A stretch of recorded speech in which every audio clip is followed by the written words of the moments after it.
Hey there, friendlies. Welcome to the 5th of February edition. I keep doing that. Episode. Welcome to the February 5th episode of the Beer Blades and Bushcraft live stream. What I'm doing this week is I'm finishing off some spoons. Doing some sanding.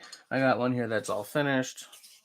A little spalted birch action. It's very nice. It's very, very nice. But I got some other guys to finish up here, including this one for Paul Kima. It's kind of a nice one. It's kind of a cool sort of, it's a neck spoon concept. We'll talk more about that just a little bit later, won't we? So what I got here is I got some new like Canadian Tire grade sandpaper, 100, 150 and something. 220. So, as we chat, I'll be excuse me, as we chat, I'll be doing that, sanding up a little storm. Is that a twist top? No, it's not. Good thing I got a knife. So, who's hanging with me right now? Who are the first two dudes or dudettes on the? Hey, Simon and Serge. So it's a full-on French-Canadian event so far. This one is birch. I think this one is apple. En français, c'est soir. Pour le prochain comme 5 minutes, avant qu'il y ait quelqu'un. No. Still just two. It's not a very symmetrical one, is it? It's too bad. Doesn't matter. It don't matter. Yeah, that one's a lot better. Tiny amount of spalting on the bowl. So, c'est quoi le mot en français pour spalted? Parce que celui-là, il est spalted en salle, man. Mais je ne sais pas le mot français pour spalted. Je sais pas, man. Mais en anglais, on dit que c'est spalted birch. It's a really nice one. I'm happy with this one. This one was the 32nd spoon that I made. That one's done. These are not. And I'm going to do a last pass on. This is the one that I did in the carving video. I'm going to give it one more go. Hey, we lost someone already. What the hell? Who was that? Sound off, guys. Who's with me? Oh, did Simon have to take off for a minute? Serge, you're still here, right? Oh, man, we're losing people. Oh, well. We'll live. We'll survive. I will survive. So aside from that, I don't know. I got a couple of beers to show off here. And actually, Serge, that might be what happened. People might have been expecting English and gotten French, gotten scared off. This is the t-shirt I'm wearing tonight. In celebration of Salut Outdoor Dauber. Comment ça va, mon ami? In celebration of the live stream. This is my official live streaming t-shirt. Spalte? Really? Spalted is spalte. Wow, okay. Oh, hold on, my camera's all cocked here. So yeah, I'm gonna sand these spoonies up. I will try to sand all these spoonies up, but when we're live streaming, I do tend to sort of get distracted. Anyway, who's got a drink with them? Who gets a drink? Hey, AC7's here. How's it going, mister? You got a beer with you tonight? You drinking? Are you drinking? Yeah, this is Canadian Tire grade sandpaper, so I'm not expecting it to last forever. That's for sure. Oh, good thing it's my desk and not the upstairs table. So what I got to protect my PJs from all the sanding is this old t-shirt I made years and years ago. Man, it even smells like it's been in a box for 30 years. It's not that old. I think I did it about 20 years ago. Anyways, I'm eventually going to cut it up for char cloth. But for now, I'll just put it down here. Serge is dry tonight. No! What? You let me down, Serge? Oh, Ace was sick. What, was it like a flu kind of thing or what?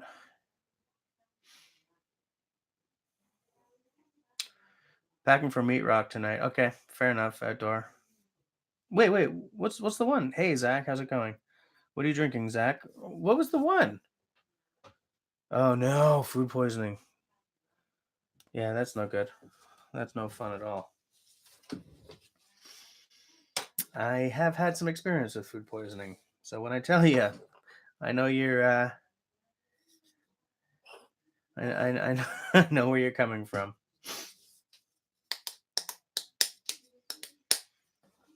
There we go. Okay, moving that back. I'm gonna do a little sanding action as we chat. So, so does anyone have a drink? Simone, same as always. Hey, Wood Pigeon, how's it going? All right, so I got 2 beers tonight.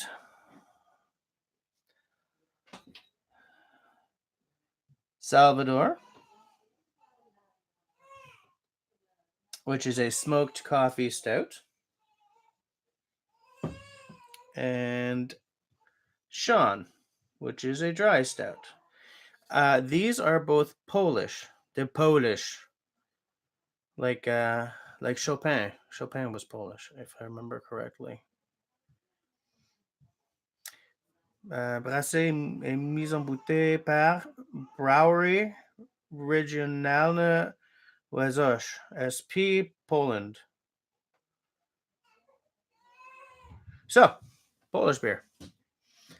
Zach is having a Carlsberg Special Brew. I have not had a Carlsberg anything in years. And Wood Pigeon got his carving knives. So what did you end up getting? Because you said that you thought one of the it was like a gouge that was a flex cut. You said. What was the other one?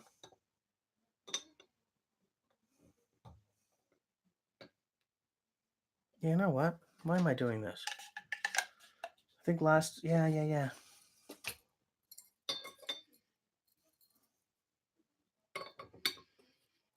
You know. So a dry stout and a smoked coffee stout. Oh, that smells like a stout, all right. Oh, there's no name on it. Where'd you buy it? Where'd you buy it? Where'd you buy it from?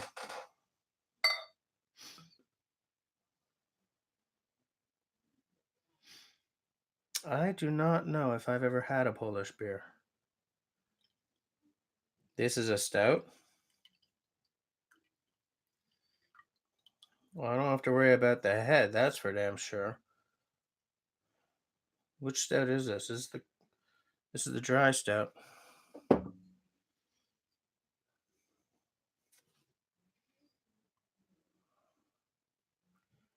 Okay.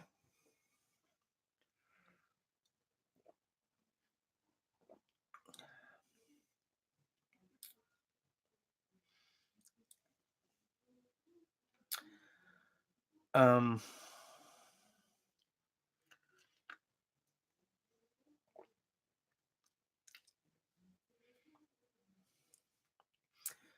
I'm gonna go pour this out. I'll be right back, friendlies. Hey, Anthony, how's it going? Who else is here? LT's here. Hey, man. That's not a win. I'm gonna pour that out. I'll be right back.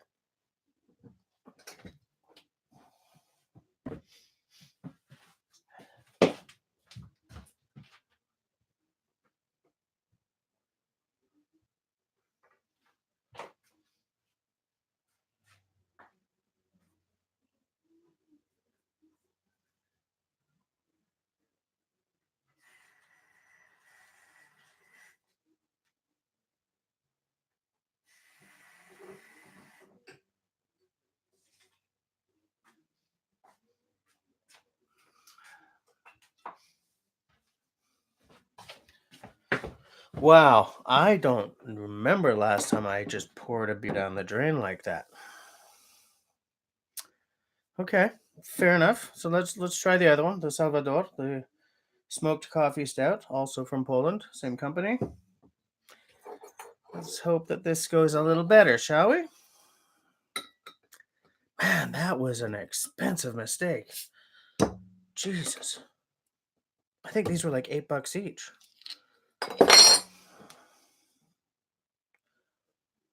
A little water.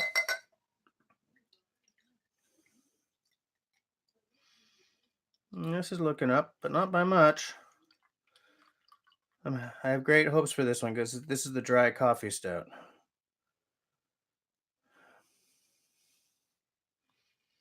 I don't know, guys. Look at that.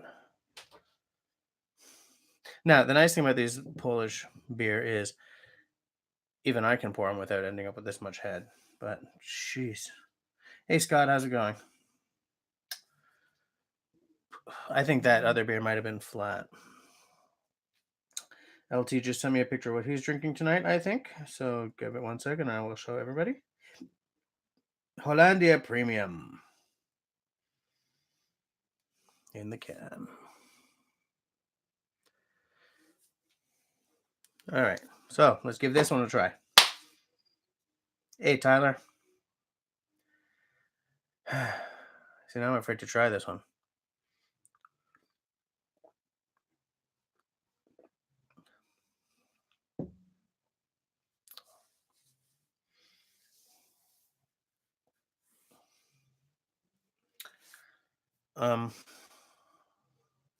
Okay. Okay. So this has suddenly become a beerless Blades and Bushcraft live stream. I'm not drinking that. Whew, wow, that was an expensive mistake. But hey, at least I know now, right? Oh well. Bigfoot beer? Nope, never. Hey, Hamza's here. How's it going? Workbench is coming along pretty well, actually. Yeah, you weren't here when I showed it off. Legs are done. Skirts are done. I just have to put the holes in the top for the legs to come through, and then lay the tops on. That's about it. We're almost done. And then I got to put a bunch of dog holes in it.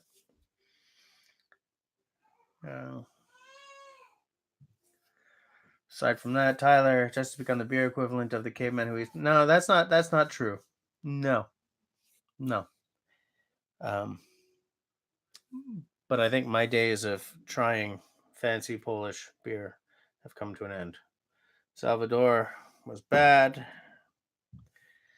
but the Sean was worse. This was excremental. They both are. I don't know how many of you guys watched the video where Camille and I went camping last summer, and I tried that milk IPA or milk something. That one was tough, man. I had a hard time getting that down, but this is probably the worst mistake I've ever made. Yeah, that no way. Hey, Wonders Rangers here. How's it going? Oh well. Anyway, so no beer for me tonight. But what can I do about it? My sinuses are still going crazy on me. It's great. Fabulous. Outdoors showing. Oh, nutsack. Is that the bag? Sack Daddy. I've seen these somewhere before. I feel like I should buy. Do they make a? I wonder if they make it like something that can be used as a haversack, just to say that I've got a nut sack. Oh yeah, the satchel, $139. It's pretty small.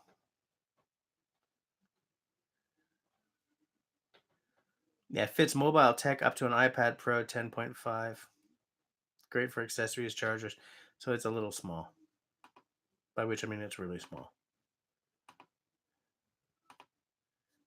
But I I think that there's a real beauty to having a bag with nutsack on it because of this live streamage we tend to do. Hey, Austin. Hold on. Where are we? Tyler, yes, there's a message retracted T-shirt. Oh yeah, you weren't here last time. Hold on. Let me find a little linkage for you there. Let me find some linkage. Boom. Hello, Rain Dance. Shut up, Spreadshirt. Sales channels. Visit shop. Visit shop. Got a little linkage going on here. And bam. What am I missing? Soul Wander's doing well. Tyler is asking about yes. Hamza is waving to Anthony. Scott saying hi to Outdoor Dauber. Wood Pigeon is going to be restoring an axe that was in the ground since the 1900s. That's going to be a cool project. I want to see how that's coming along. Tyler's haversack is a nutsack. Are you the guy who introduced me to nutsack then? Because somebody somewhere introduced me to that company. I've always kind of thought it'd be cool to have one since that day, and maybe it was you. People are still saying hi, still saying hello. Shut up, Outdoor. Why you gotta be like that? Yeah, it was you who introduced me to the nutsack. Thing is, moose knuckle is a very specific kind of nutsack, and it's very large. There's the thing about it, just a straight up nutsack, is it can be any size. It's not how big the nutsack is. Why am I getting dragged into this line of discourse? Scott just got another Walters? What? Have I ever seen the South Butt? No, what is that? Size is definitely relative, Wonders. That is very true. One of you guys introduced me to a rafting axe. Interesting. Cool, man. Got any pictures?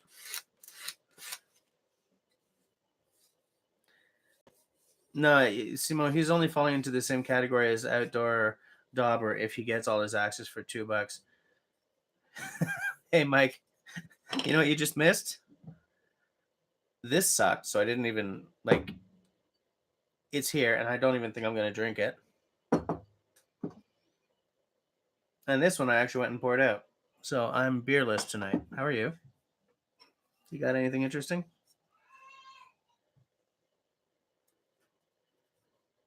No pics, Scott. Okay, awesome. The biggest North Face popularity, someone flipped the logo and made it the South, but no, really?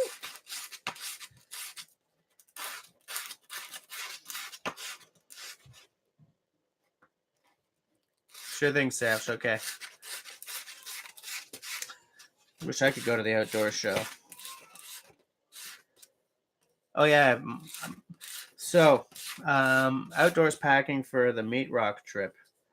And Mike is on his way to. You want to Temagami, Mike? Is that where you're going? Wood Pigeon, how do you send me a pic of the axe? Well,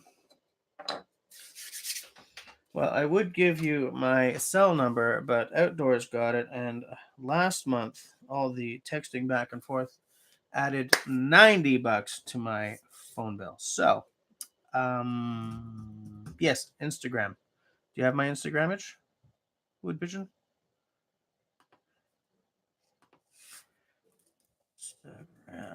Sandpaper everywhere. Sandpaper shavings. I don't know. Crumbles. Dust. Sandpaper dust everywhere. Sandpaper dust everywhere.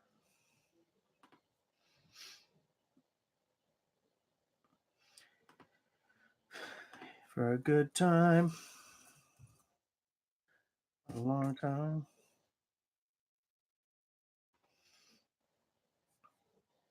I'm just getting you a little linkage there, mister. The Bushcraft of Randance. There we bloody go, sir. Boom. That's my Instagram. Winter camping in the Temagami region because Mike Morton gets to go to all the cool places.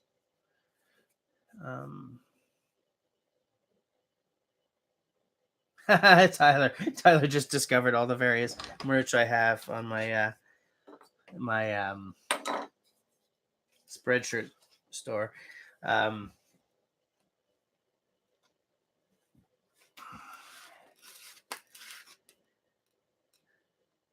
And, oh yeah, somebody said WhatsApp. I think I'm gonna reinstall WhatsApp. I used to have it and it was beautiful because I was WhatsApping all over the planet for free. But I don't know, for some reason I took it off a couple of months ago. But I think I'm gonna put it back on. Oh, I remember why.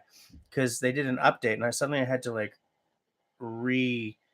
not re-register, but like re-enter all my login info and everything. And I was just like, no. But I think I'm gonna reinstall it because as I'm, texting with people across the planet, Rogers is owning my butt on the bills. Because, I'm Canadian, so basic contact has to be expensive as hell. Yeah, Austin, I'm with you. WhatsApp is good, man, and it used to be really, really secure, but they got bought, and so the security is taken. Who the hell bought WhatsApp? But whoever it was, security is not one of their priorities. Because it used to be like all the guys who were really into, privacy protection and everything were either using WhatsApp or was it Tor?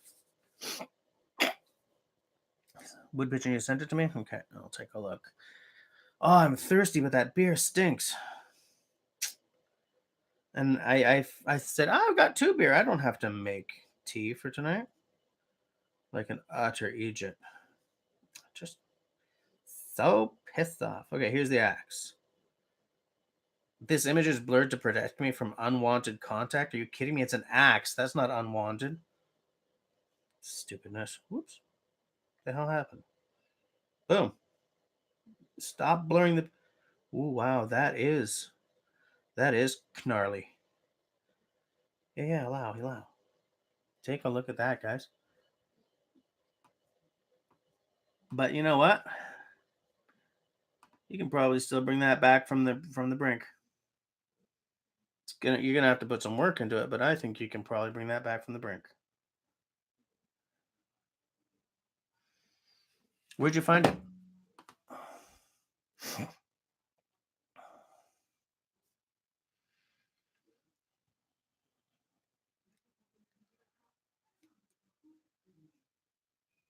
Right.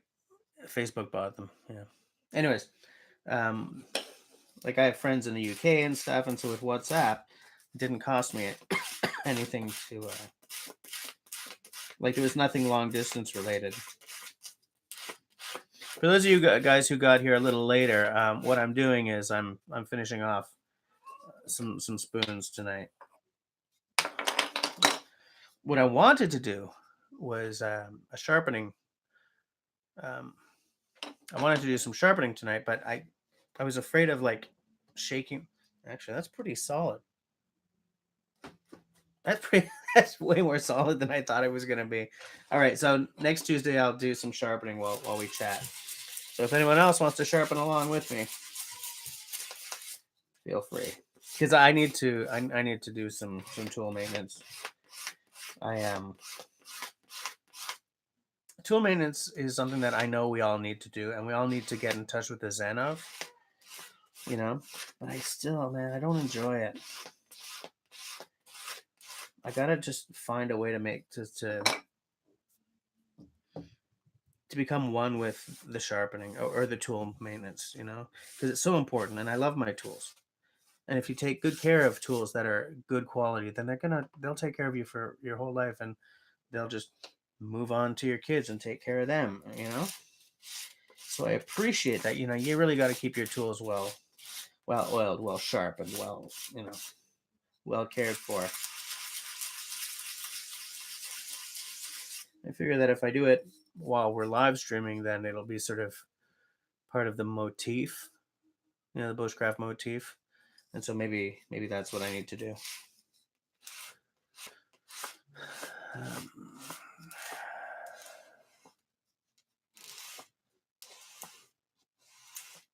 Seriously, I don't have much in the fridge right now.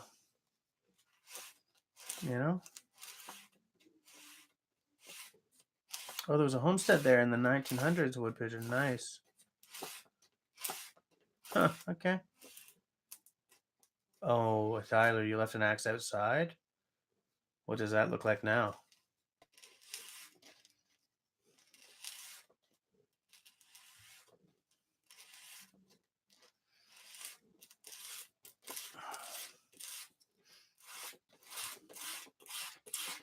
I did have emergency beer, but I had a friend over this weekend. Give me a second. I'll go and see if I have an emergency beer in the fridge. Except I didn't want to get off camera this week. Guys.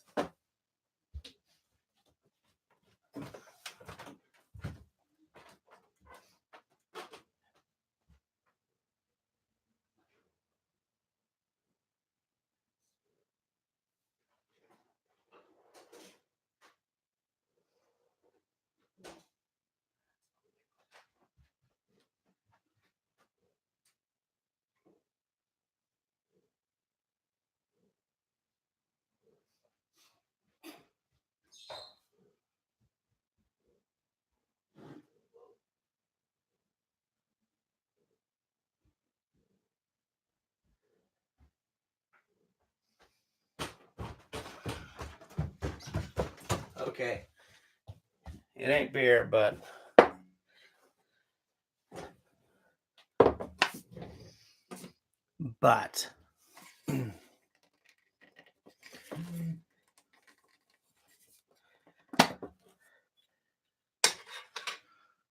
oh, Anthony just sent me something. A little Octomore action. I don't know how many of you guys are really into Scotch, but this is a super heavily peated Isla single malt Scotch whiskey by Bushcraft. Bushcraft is well, I mean they're a Scotch maker. This is a limited edition bottle. It's what do they call it? Single keg? Is that what they call it? Where? The Octomore 9S limited edition, 42,000 bottles made. So once this bottle's finished, I cannot have any more. This was a gift from my fiddler. He brought it for me this weekend. Some of you know that I played a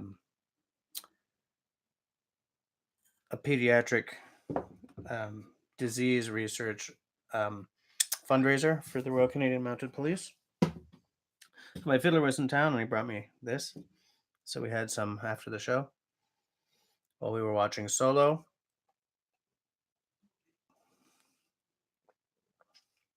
Yeah. Peaty. Little briny. Not too smoky, which I also like, but there's a lot of tastes going on in there. A lot of stuff happening on the tongue and at the back. Right up to here.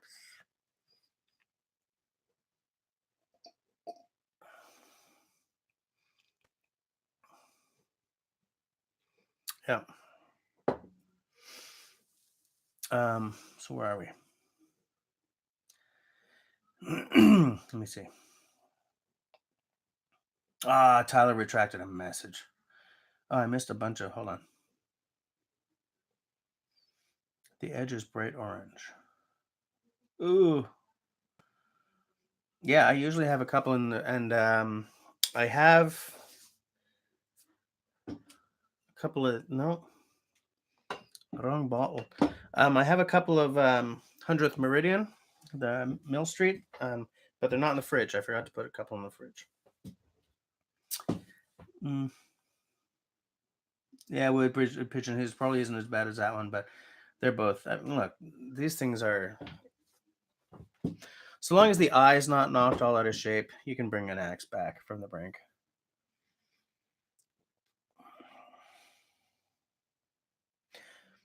Long form voice messages in WhatsApp is a nice touch.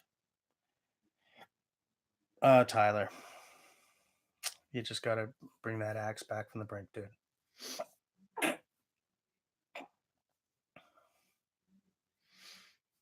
Scott's well prepared, calf case. Ever needs it.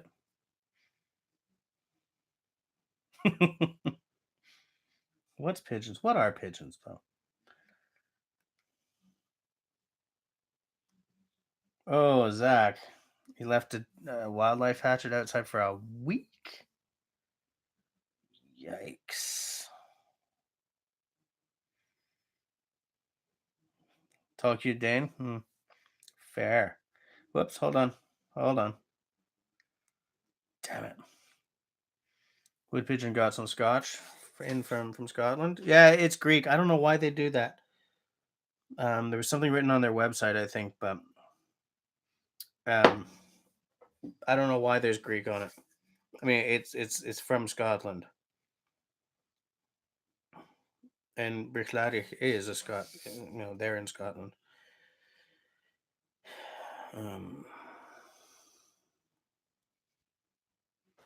I don't know.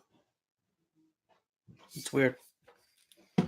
It kind of breaks the motif a little bit, right? Um,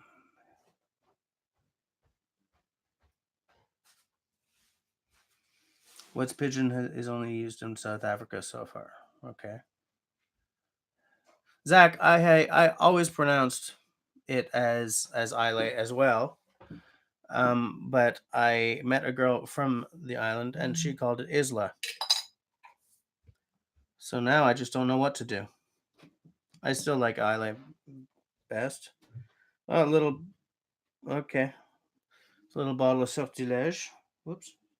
For Scott, apparently. Come on, why don't you just do some of that focusing? Oh, there we go. There it is. Sortilège. That's it's a whiskey maple syrup blend.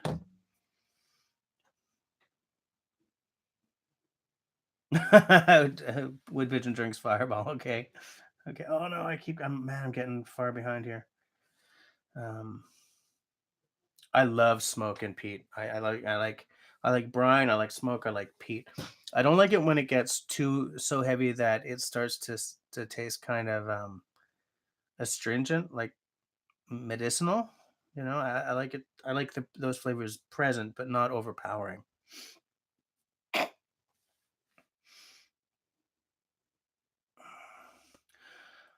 Austin, there's no such thing as a non-restricted pistol anywhere in Canada, 22 or otherwise. Pistols are automatically restricted. I'm licensed for restricted, but I don't have one. And many semi-automatics some semi-automatics are also restricted.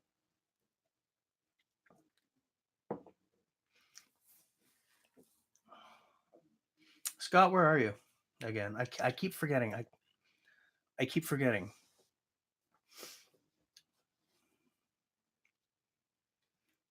Mill Street Brewery is right around the corner from you, Wood Pigeon. You spent a lot of time there. Tyler, even then, some axe eyes can take deformation and still kick for. Yeah, that's true, but not all.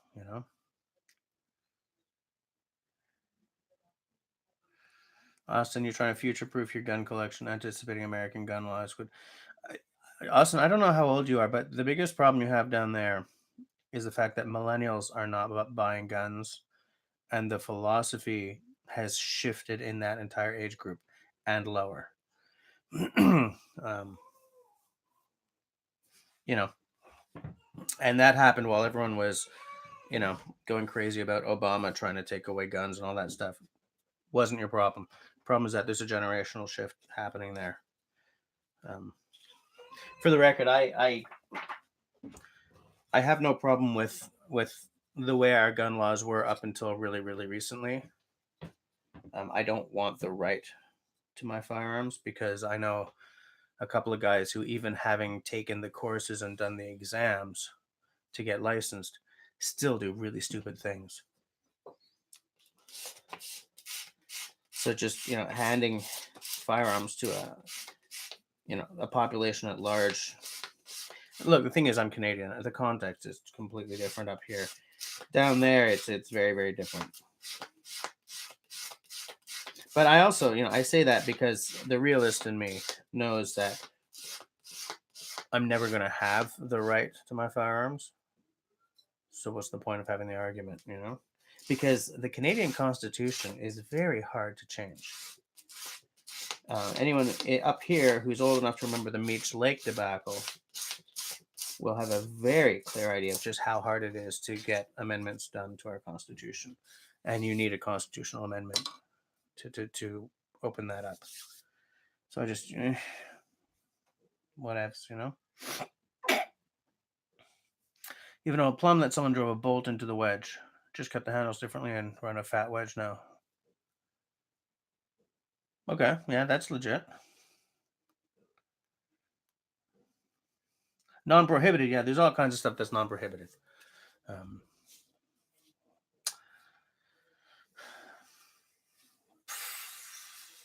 Who the hell knows what 22s there are?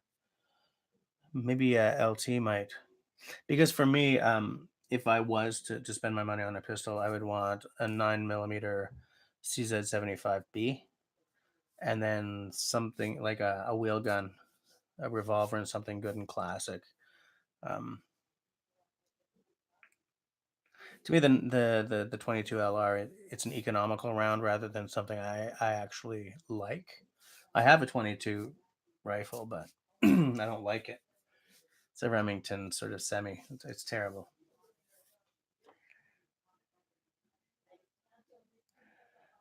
Want to playing some guitar? I'm a bass player. My guitar playing is terrible. Wait, oh no. Oh, I'm so behind. Sorry, guys. It's just I don't want to do that thing where I skip everyone's chat to catch up.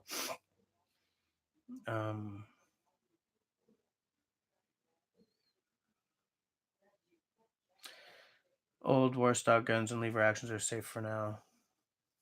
I would love a nice lever action.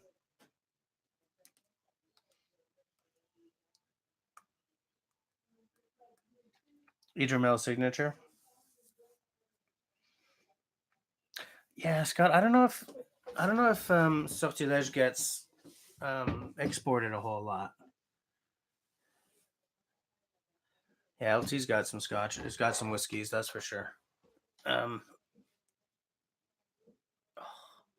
While I was getting ready for this live stream, I cracked my shin on something good. It was hurts, pissing me off.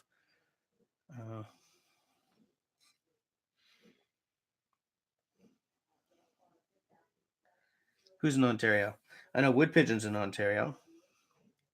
LT's in Quebec City. Wait, are you in Montreal or Quebec City? Let's not talk about it. Hey, Craig's here. How's it going? Yeah, I forgot to get back onto the spoon. We were talking about some axes and some firearms related stuff, and talking about whiskey. I poured 2 beer that were terrible. Poured one out. I'm not finishing the next one, so I've moved on to a little scotch.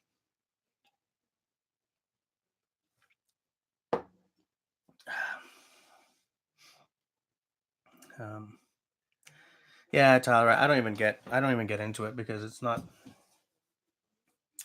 the things that I get jumped up over are things that I feel that you can change realistically,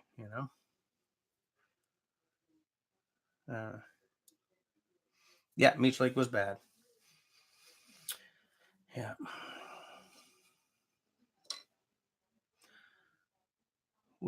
Did I see a name that I didn't recognize? Extocorp, good morning from South Africa. Man, I've never been to South Africa, but I have wanted to see that place for as long as I can remember.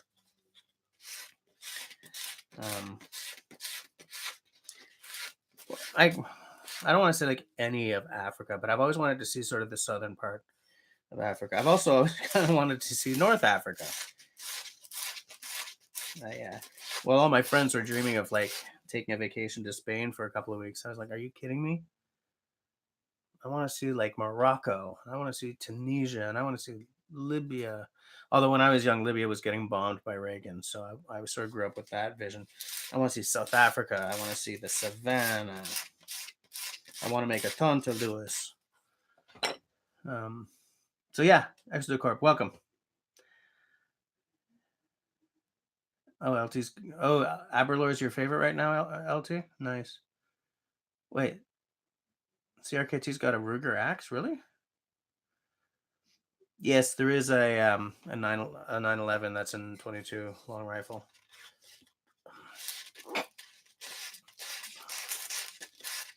Wood pigeon. I would like to try the bow. No, what I would like to get is a crossbow, and I would definitely like to take up hunting with a crossbow.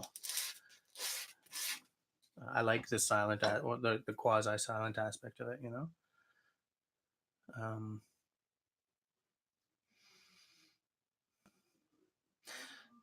yeah, actually, Corp Hamza is also in Africa. He's in the north, though. It's funny because, like, as a North American, you know, in TV and culture and everything, like pop culture and everything, we're given this idea that like Africa is this monumental, is this monolithic thing, you know, and something that's happening in the Congo means that, oh my God, you know, Jimmy's in Morocco. I hope he's safe. And there's so much space there that when you sort of think about how we react to everything that happens on that continent, it's all so stupid. It's all so dumb. We just keep showing that we don't know anything outside of the northern hemisphere, you know.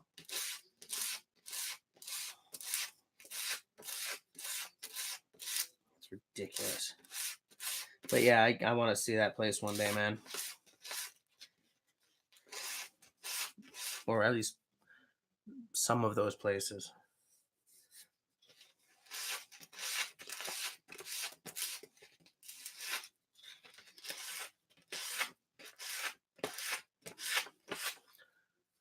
Getting better.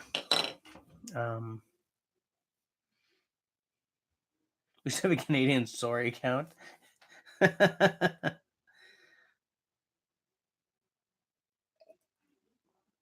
rifle's a good way to go. I'm thinking of getting an air rifle to sort of teach Camille the basics of shooting without putting an actual firearm in her hands. You know, yeah. Tyler, Simone's right. Only Canadians can apologize in that specific way. Austin, what are you looking for that high end air rifle? Up here, if if your air rifle fires past a certain feet per second, you need to have a firearms license for it. I don't know if that's the same down there. Oh no, I got lost again. Hold on. Zach bought an Italian word production Remington Rolling Rock and 44 mag as a lightweight deer gun. Oh, was that a what the hell's that company called? It's not Rossi. What the hell's that company called? Yeah, there's a company that makes all kinds of reproductions. Not cheap though. You're in Montreal. Okay. For now. Yeah, Extocorp, man. I would love to get out there and see it. Part of me always sort of wanted to do a hunting trip. Not like Big Five or anything. Not interested in lions or elephants, but like kudu or something. But I would just as soon take a photo safari. But what I would love to do is to not go on some kind of package trip. You know, just go and actually like whenever I go somewhere, I don't go on the package deals, right? I like to just buy a plane ticket and see what's available when you're actually there, wherever it may be. Not the smartest thing for certain parts of the world, but because I always feel that you will find out more about any place you are by sitting in a cafe on a street corner than you will going to all the museums or all the Club Med BS resorts. You know, Museums I like. Club Med BS Resorts I don't. Um, Outdoors got two tontalduas. I want to make one, and I want to make it on video. I've got the cotton stuff. I have to buy like all the little the little brass bits and make a striker. Montreal's the most extreme Habs fans. Win or lose, they burn the city down. Not so much anymore. They moved the stadium to be away from all this stuff that you can really riot at. But I don't care about hockey, so I'm not a very good Montrealer. Yeah, Simon, let's have a link to that Ruger axe.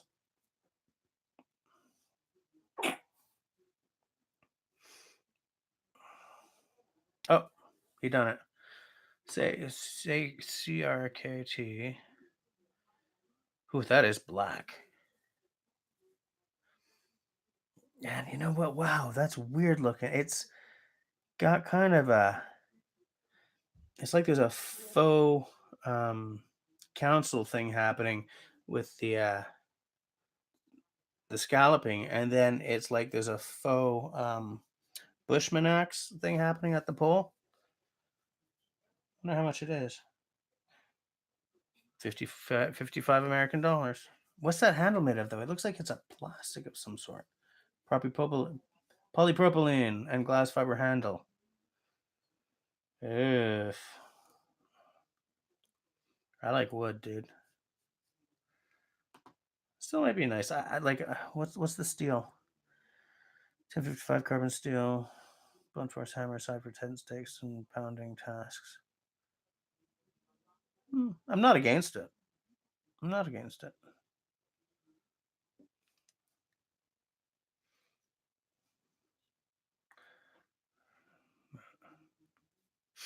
Um, but anyways, I don't want this. I don't want this entire conversation to turn on to firearms because I'm not. They're not really all that bushcrafty. They are in certain areas, I guess. But like my bushcraft set includes no set. My bushcraft kit includes no firearms at all. I don't pack heat in the bush. I make heat with a little fire steel, some wood. That's the heat of primitive skills in action. I don't know if I'm making any sense here, guys. I just started down the sentence and just kept on going and picking up speed.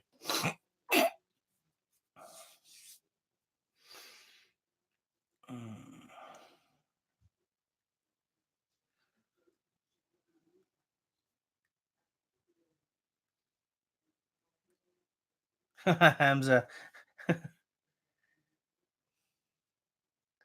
Yeah, LTI. That's the reason I'm keeping the 22. But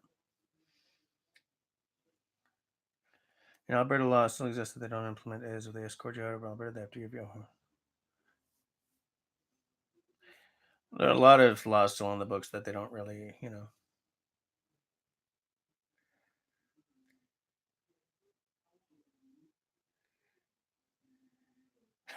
Scott, the insipid handshaking. Um,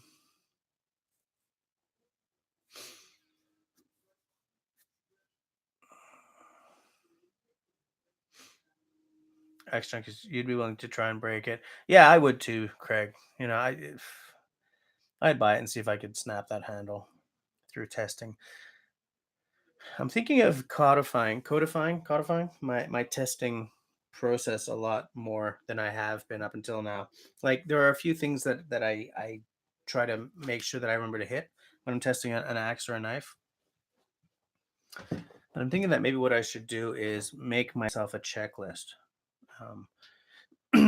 You know, and instead of this knife or axe or whatever is doing great on carving, what I should do is something maybe a little closer to what Dutch butch. I'll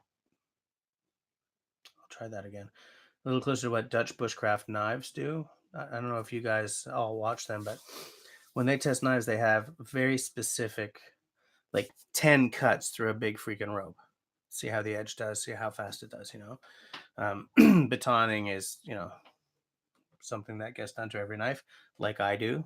even if it's that little cold steel Canadian belt knife. It still gets batoned, and then I get trolled by some smart yammer. But I'm thinking of like coming up with two very specific, like plan d'action, you know, two very specific programs, one for knives and like fixed blade knives, and one for axes, so that I do whenever I'm doing a test, the viewers actually see me doing the same things with every tool instead of the way I kind of.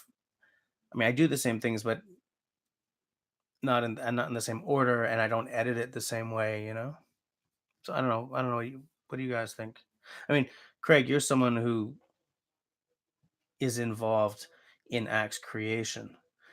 So when you see an axe being reviewed, like, is there something that's missing in most of these reviews when people are testing the steel or whatever, you know? Because I want to up that game in a big way this year.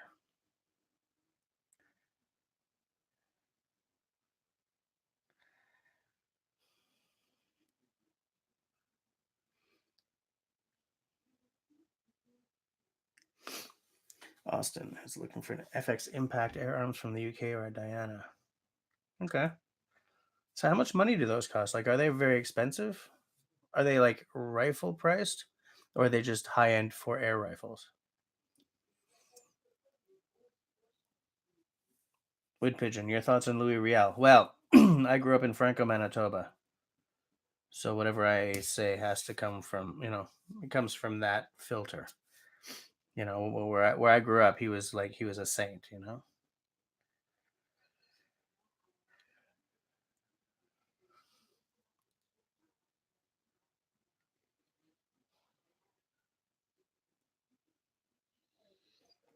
Wood Pigeon wants a Canadian belt knife. Yep, you sure do. Hold on. The invitation stands. You believe that in SA, if anything delivers above 8 joules, it has to be licensed. Oh, all right. See you later, Exto Corp. Come next week as well, okay? Want to see you again. We got all kinds of stuff to ask you about. Oh, Austin, you bought that match case. Nice. I keep looking at them, you know, because I need a better solution for my matches, because I just keep leaving them in the little cardboard boxes. I have gone through so many matches because my bag gets soaked, you know. I got to get that more sort of under control. Uh,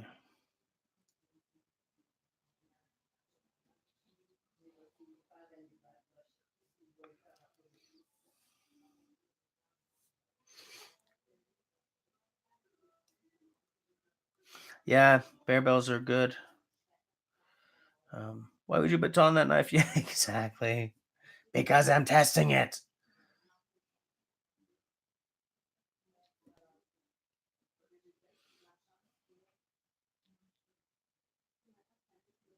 Wow, Austin, those are expensive for air guns.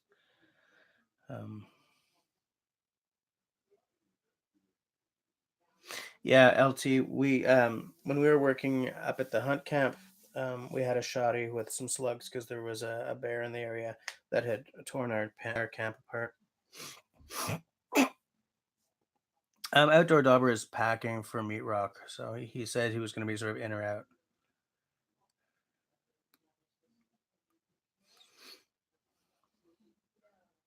Well, that's the thing, Austin. Anything that's beautifully made is going to cost money because it takes time. So so I don't, I appreciate a well-made whatever it is.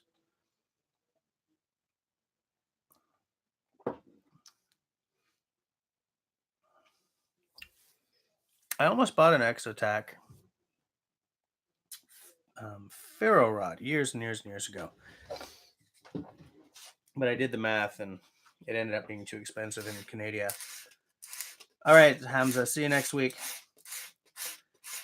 Uh, Simo, don't use those friends' names because unless they're very specifically licensed, i.e., Brinks trucks, um, it's very illegal to do that.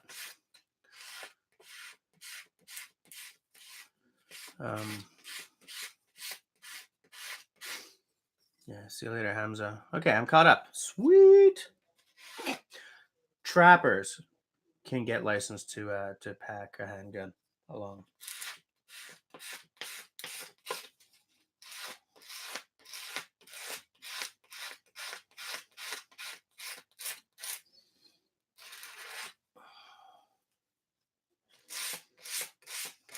Here's a thought experiment I want to try. Because as I've sort of gotten to know Craig, um, it sort of opened up my thinking about axes in certain ways. Like, yeah, you need to be a licensed trapper, that's for sure. Um,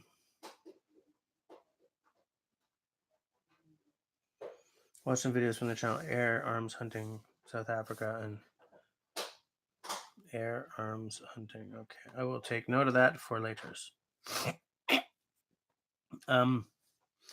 If you guys had a million viewers or whatever it takes to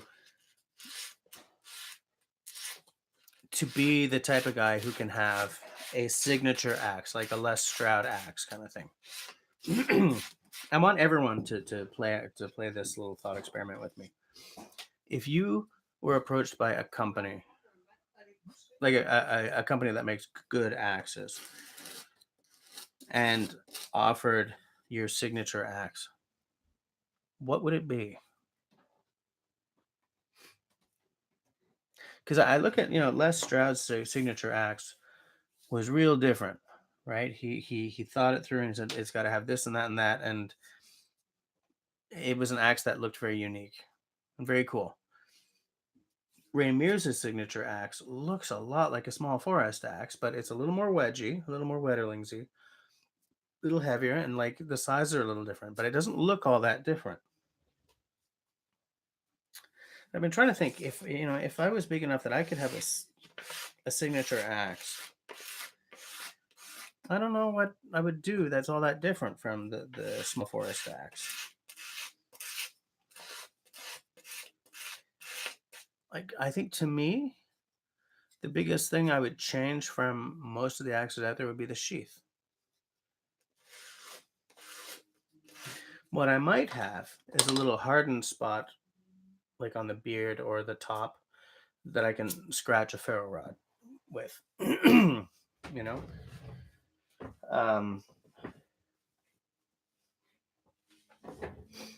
maybe a 20-inch handle, sort of right between the small forest and the forest axe, maybe.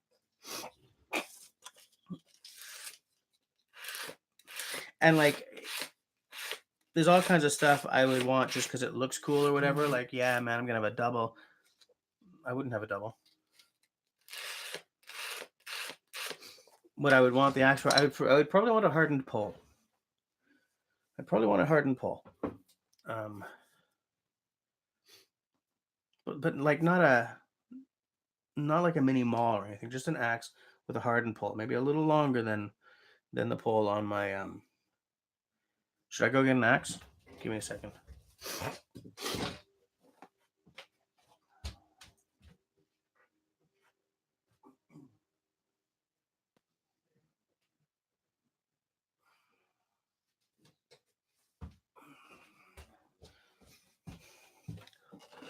I'm just taking this one because it was the easiest one to grab. Like maybe a slightly longer, very slightly longer pole and hardened, Maybe a bit more of a beard.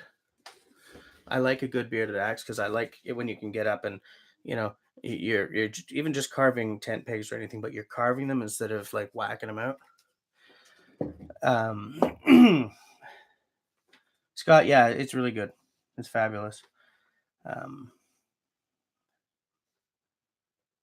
Wood Pigeon Outdoors 1900s Homestead Find Axe. No, man, dream with me a little bit here.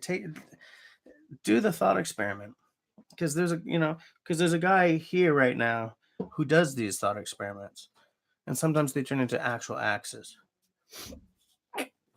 I can't turn anything into an actual axe, but I can have the thought experiment. I can think of what I would want if I could have the Jesse Corbet signature axe or the Raindance Bushcraft signature axe.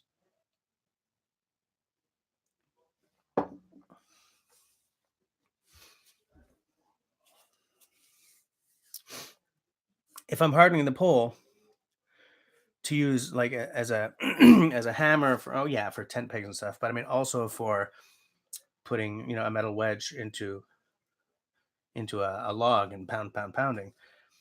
Maybe I want a straight handle instead of a curved handle.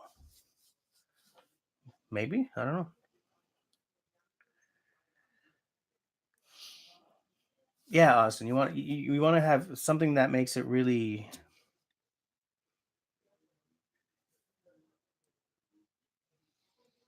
Yeah, because Simone, with that half hatch of yours has a straight. Well, a lot of them are very straight at the bit. Scott would take a 4-pound, 36-inch handled felling axe. That's a respectable axe. When it comes to a day hike and you're going to go on a trail not too far from the road, you don't want the hassle of an axe. You want a belt knife. I always have both. I always have both. Some people, they don't want an axe; they want a chopper. That's legit too. I'm not into choppers, but full-sized axe with a straighter bit and a beard, hardened hammer pole, nail puller, and a tomahawk style eye. Wow. Okay. Are we still buffering?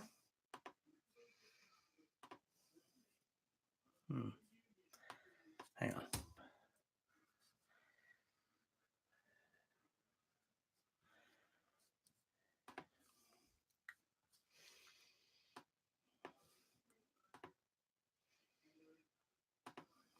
Let me see. Yeah, that was weird. I don't know, man. I don't know. Oh, so much fun, this YouTubing with the buffering.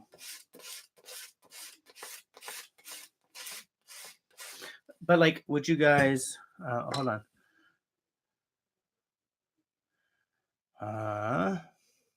Where were we? Wood Pigeon says a more frost axe with a slightly longer beard and a slight pick at the back for prying. Yeah, I know that axe is more sort of the like the piece of steel with scales on it, isn't it?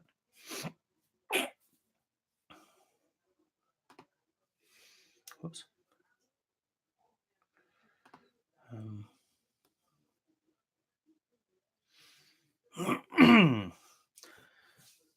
Pretty tomahawk, more long logs of woodworking hatchet shape being bred with a shepherd's axe.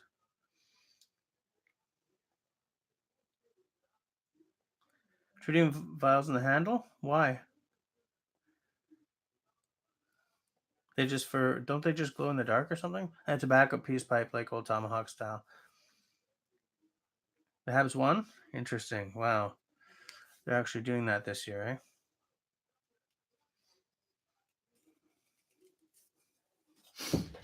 The guys in my band are both very big hockey fans. The guitarist is a very big Habs fan, being a good Montrealer. The guitarist lives in Calgary, but he still has some residual love for the Habs from when he lived here. Last time I cared about hockey was when Carbonneau was playing for the Habs.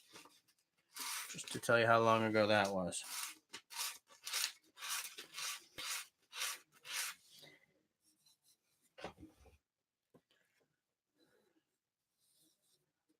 Wood Pigeon's an Oilers fan. What, you're not a Sens fan? Come on, man.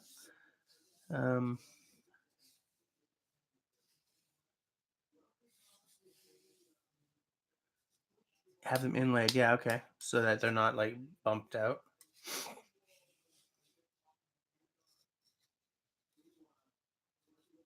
Tyler's got some cool ideas for that axe. Oh, Scott, a 20-inch Adirondack style. You mean like a double bit with a curved handle? And a loop square to put more out patches on the handle. Austin, your axe sounds like a party. Oh, wood pigeon. You're from Edmonton originally. Okay. Hey, Rush Creek. Yes, I'm sending. Yeah, it's a birch spoon. Yes, birch. I figured I would finish some spoons while I'm hanging with you guys. What time are we? 22:06. Yeah. So what's up, Rush Creek? What's going on? How was your week? What we're talking about is I've asked the guys to do a thought experiment with me and for each of them to say that if they were a big enough YouTuber or star or whatever to get a signature axe, what would they want it to be?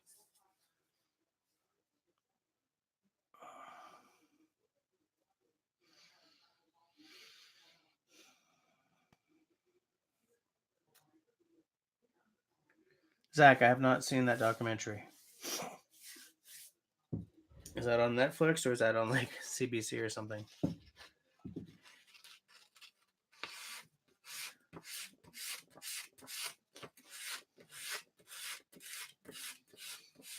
So Wood Pigeon lives with a francophone. I also live with a francophone.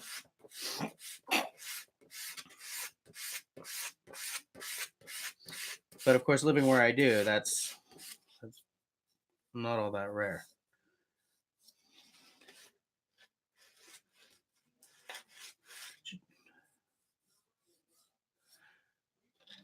Rush Creek, did you do anything interesting this week? Anything you want to tell us about? And I would love to hear if you could have a signature axe, what would you want it to be?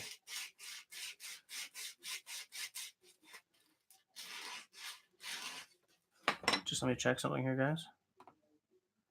Yeah, okay, we're at 10. 10 peeps.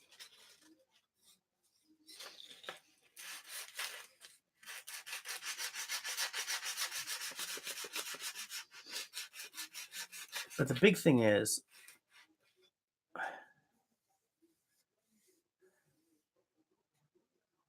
£2 head. Interesting. But the biggest thing for me, if I had a signature axe, would be I don't want a snap on the axe mask. I want a buckle or like double D rings or something like that. I don't want a snap. It bugs me when wood's axes have a snap. Carving axe, who cares? I'm fine with a carving axe. But because some people wear a wood's axe on their belt, like the way Gransfors Brook says to just put it on your belt and then put the snap around your belt. I don't want to open my leg all the way down the back because it unsnaps and falls down my leg. No way. There's no way I feel that a snap is acceptable on the axe mask for a camp or for a forest axe. No way.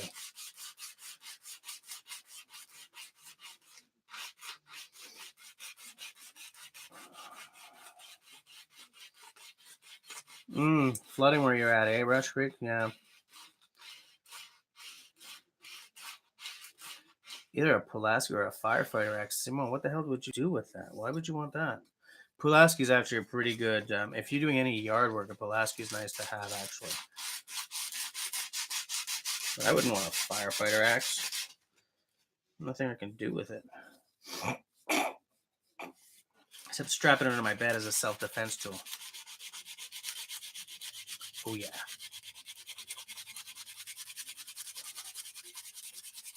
Kind of feel like you put a firefighter axe under the seat of your car in case you drive off a bridge and you have to, get yourself out the at the windshield, You put a Sam Brown stud on the mask? Really?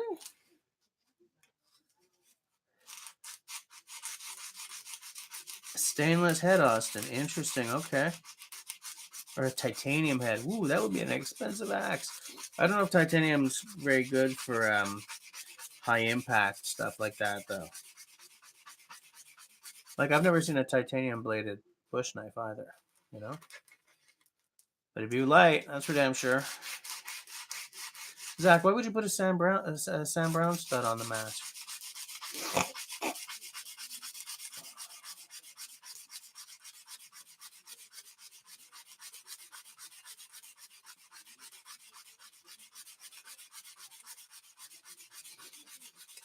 Yeah, the thing, the small forest axe, it's more than just the size, though, right? There's a real, the head profile is a big thing on that. You can get something of that size with a different head profile, and it's not at all a small forest axe, I do wish this was a better camera, but for $100, I'm not going to. Yeah, okay, they won't wear it like a snap. Fair enough. Fair enough. I want a buckle though. Double D rings are just because I walked into a um, hardware store a few years ago, and they had like 10 really old axe masks for $3 each. Just a leather mask, like sort of that envelope, straight ass envelope. Hold on.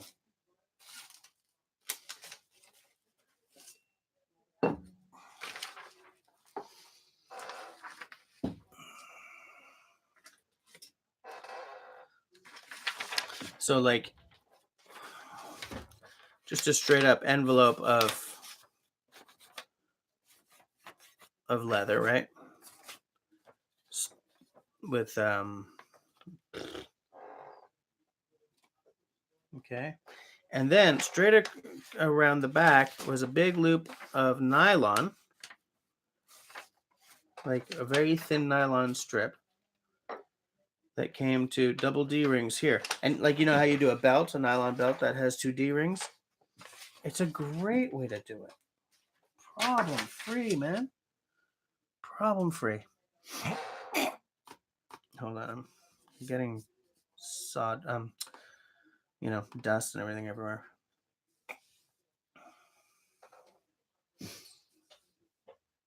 Yeah, you can cut a new hole, yeah. A G10 on my car to handle. Austin, if you get one of those axes that's like cut, the head and the handle out of one piece of steel, like, thin, kind of with a Scandi grind on it, like that one by Ben Orford, then a G10 on my car to handle is very easy to do.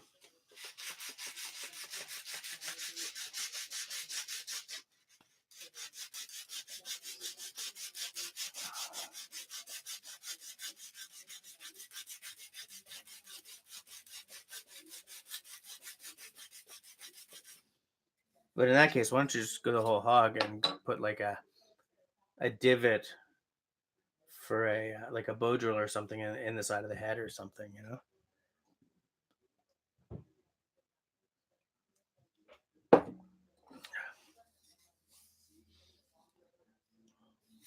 That'd be pretty cool, wouldn't it? Or a G10 and wood laminate handle hung on a traditional axe head. I don't know how well would G10 and wood laminate and wood like bond. Probably pretty good. I don't know. Has anyone here ever tried a laminated handle? I'd be afraid of it sort of splintering from use. But I mean, I'm saying that purely going on theory. I've never had a laminated handle, so I don't know. Maybe it would work out fine. I just don't know. Now, you see how that is really straight across? That doesn't work for me. It's got to be a slightly rounded thing, slightly rounded end. Yeah, that's true. Epoxy will bond to anything, but just feel that with use, like an axe handle has to be really bloody robust, like a half century of use kind of robust. H&B Forge has a hawk with a divot for a bow drill in the head. Really? Simon Pulaski to use it. Yeah, firefighter for what it represents. Yeah, I guess. That's legit, I guess.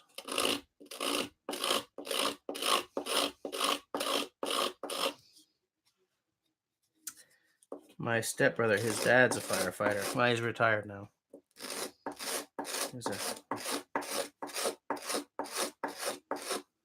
Haven't spoken to him in a long time.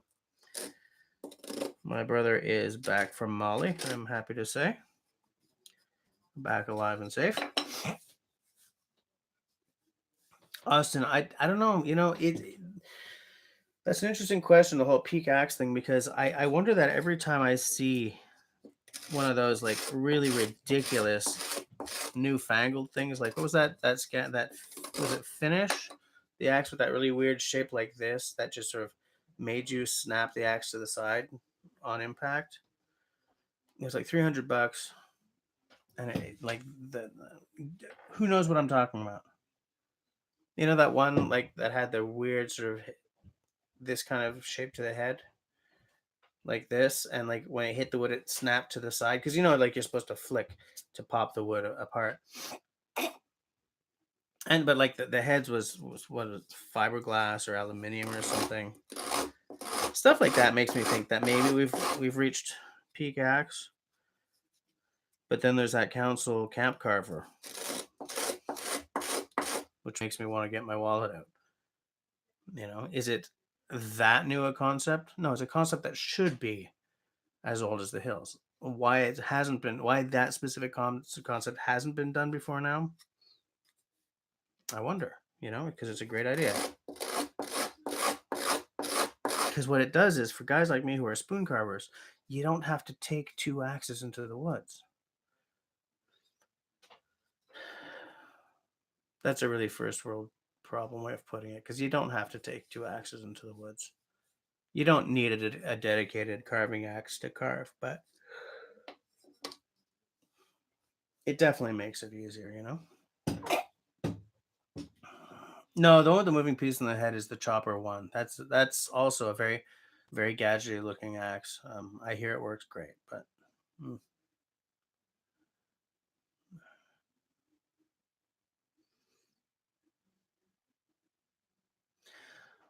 yeah, maybe the thing is, Craig, I don't know. Have you tried one of those? One of those finish axes? I don't remember what it was called. Austin, we've reached peak utility, but peak cool is a never-ending pursuit. Maybe you're right. Maybe you're right. Yeah, I don't remember what that silly finish thing was called. But people keep putting out things that just make me think that they're a solution in search of a problem, and that axe was that to a T. An absolute T.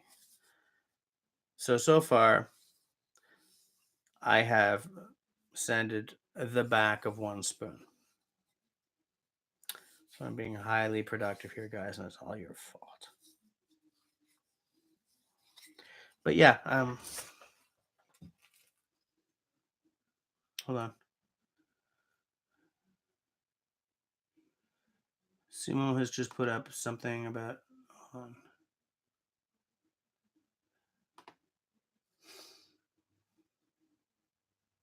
Oh, Simo, is that axe that you were telling me that you were looking for?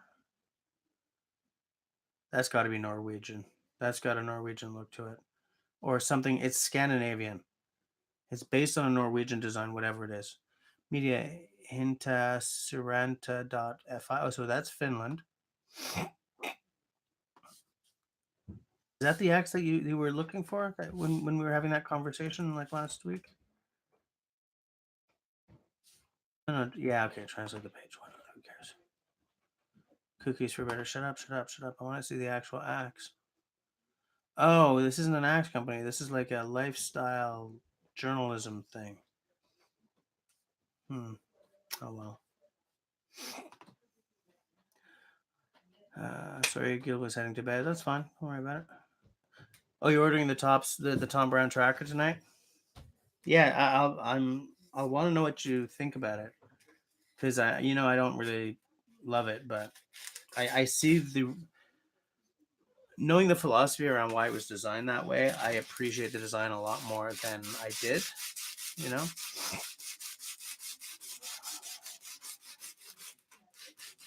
But Simo, yeah, I saw a video of a guy who was using a whole bunch. He'd come into a lot, like a batch of Norwegian tools from a specific blacksmith in Norway, and their version of a hewing axe looks a lot like that. It's a really different shape than we're used to in like the Swedish.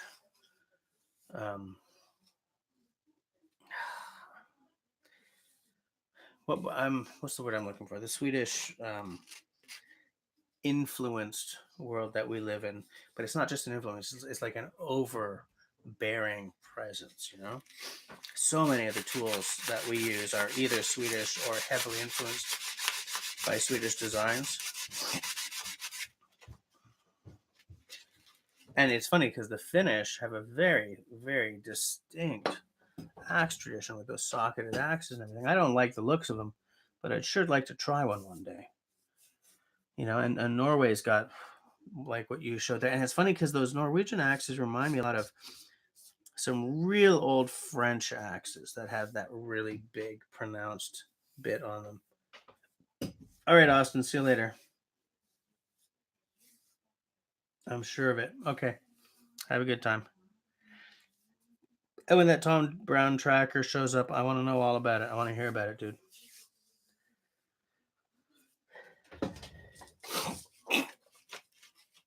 My sinuses are going nuts on me tonight, guys.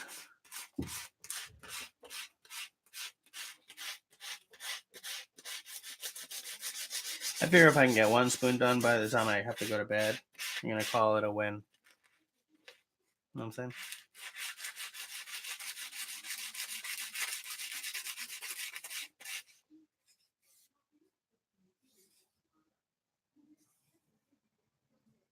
Yeah, I can go to the next grit on that now, but I still got to do this side.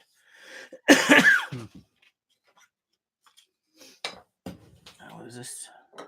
YouTube.com user Jerry Sama. Lucas Richard Stevens. Yes, I recognize this name. Oh yeah, I saw that. Hold on, but is this the guy? Is this the guy I'm thinking of though?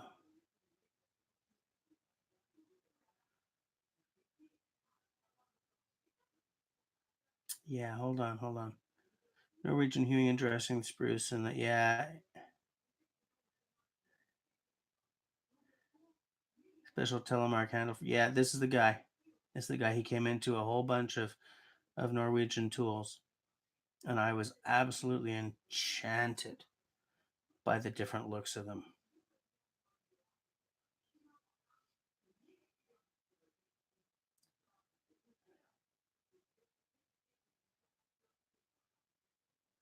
Oh yeah, I'm gonna look at this guy's stuff all over again. Because he's the one who very recently put out that video where he's doing those really interesting chops on a was it a log cabin build? Is that what it was? Damn it! I just lost the chat window. Hold on, guys. Oh, I hope I don't lose it. What everyone said. No, I didn't. Okay. Lever axe. Yeah. Lever axe. Oh no. Zach, they might be, but the Normans settled a freaking long time ago. Like by 1066, the Normans had northern France for a long time. But there might be something to what you're saying. This spoon is going to look really good when it's done. You can't see it because the camera sucks, but if I could just sort of get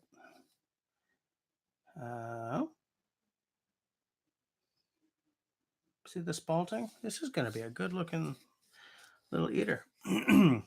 Yeah, the lever axe, man. Do they come out to 350 Canadian or are they like 350 American? And this is exactly what I'm talking about when I say that some axes are just, in my opinion, a solution looking for a problem. Safest axe in the world. Shut up. Let me see. There's a handle repair service. That tells me all I need to know about these handles. Present lever axe with a greeting card. What? Oh, the prices have come down a lot though. At 89 euros. Oh, that's a budget model with a wooden handle. Are you kidding me? The wooden handle is what I would want. But because it's a painted handle, I have no idea what the grain is like, you know? I sounded really bitchy there. Sorry, guys. So Lever X Classic FI original, 165 euros. Like, is that axe mask even actual leather?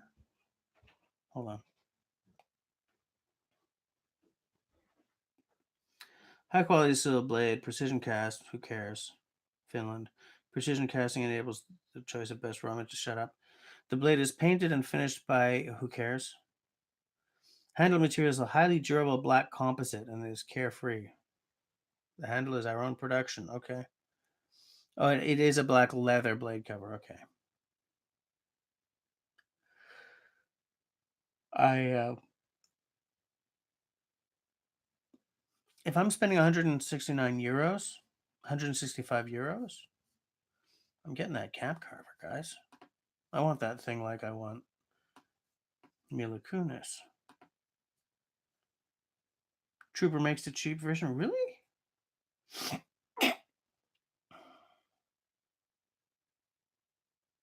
But Craig,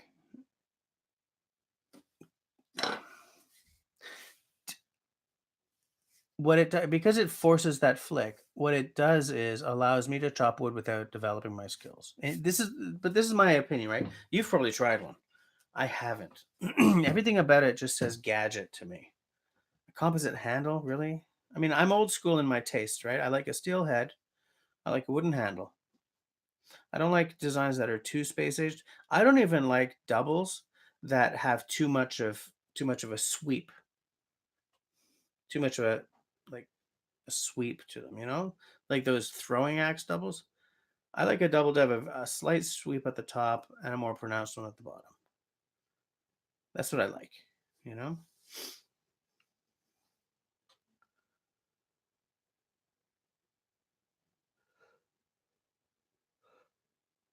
Wait, a grail knife? Hold on. What did Zach say?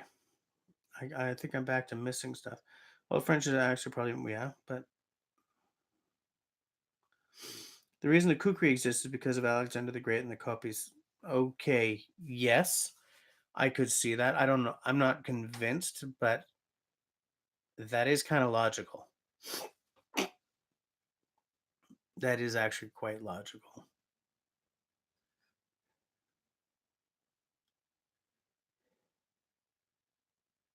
Yeah, but like, I mean, I chop straight grain softwood sometimes, but I don't. Now, granted, you sure as hell don't need a maul for that generally, unless it's a really big. I don't like to take down anyone who's coming up with new ideas, but I also don't want to spend my money on something just because it's a fancy new toy. Like if I was to do that and like buy into an axe with heavy gadget value, I think I would try to find a chopper one. You know, see what all the fuss is about those. If I could find one, like I don't want to buy one brand new because they're expensive as hell, brand new if I remember correctly. But if I can find one that that still has the springs and the levers, just so I can try it out and see what the noise is all about. See if it really is that easy.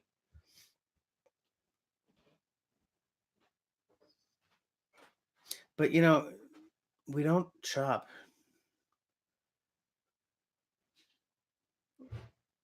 only for the firewood. We use axes because we love axes, you know?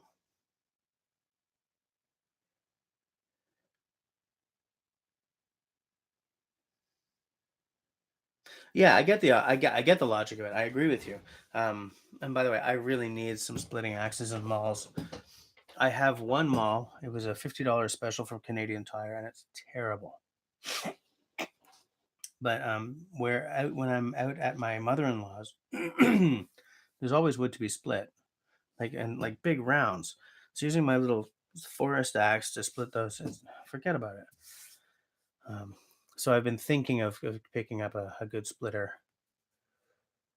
some point soon. Maybe the is it a Husqvarna that makes the one with those sort of that pronounced ridges on the cheeks? Or is that Holtz? I don't remember. Something like that, you know?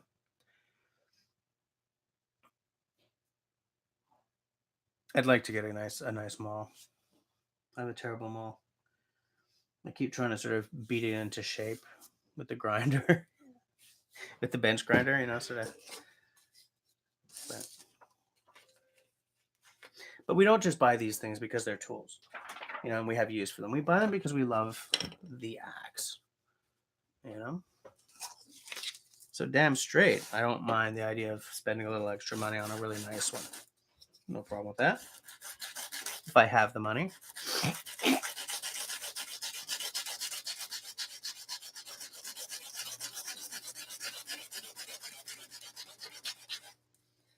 So many axes I'm planning to pick up at some point, though. I really want that Yulia Kaltov carving axe. Well, there's a bunch of carving axes I really want to try. Do some videos on them, but everything I want is like just an extra $100 to $200. It's like, so I sort of get frozen because I don't want to throw. It's easy to just end up like $1,000 in the hole because you bought like a little $100 axe here, a $200 axe there, I bought a knife there, and then suddenly, oh, I wish I'd paid more attention.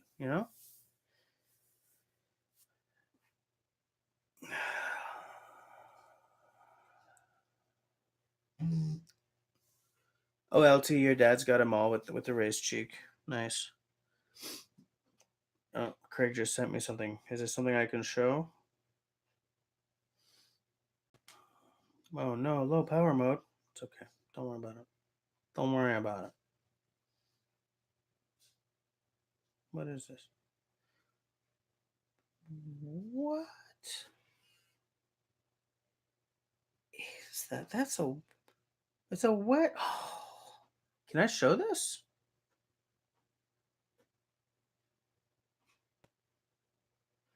You guys have got to see this. Look, it's a metal wedge, a splitting wedge, and then with like I guess a steel, looks like a sharpened steel plate all welded onto that. Wow. Look at that. Look at that. That is thinking outside the box, man. Where's it? Oh, you made this? Come on, dude. That's something else. How well does it work? I'm trying to show it again, but my stupid phone is frozen on me. Oh no, it hasn't. Let you retrieve from the split. Yeah, yeah, yeah. Oh man, that's cool. Oh, see you, Tyler. Okay. Have a good one. Wait, where? Hold on. Zach, Prandy makes the one. Yeah, the thing with Prandy is every one of Wrangler Star's Prandys has a loose head now.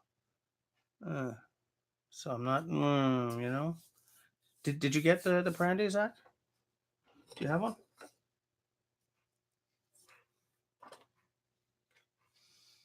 Wood pigeon is booted. Does that mean you've got to go?